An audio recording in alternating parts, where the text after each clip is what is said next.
مدن مدحوينه سلامتاada waxaa u diyaar cutubyo ka tirsan ciidanka xoogga dalka Soomaaliyeed mudane madaxweyne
ogtihiin ciidanku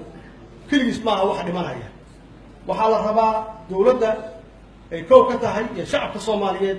in ciidanku uu garab taagan yahay oo aan u hayseeno oo aan u gabyeenno oo aan caanaha iyo biyaha iyo raashinka aan ka daba wadno ciidan aan lahayn shacab ciidankaasi ma guuleysan karo ciidanku wuxuu ku guuleysan karaa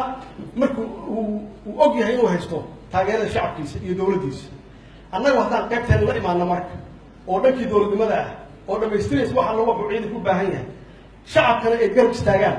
waxaan xaqiijinaynaa muddo 2 sano ah shabaab inaan dalka ka ciribtirno haddii Ilaahay yiraahdo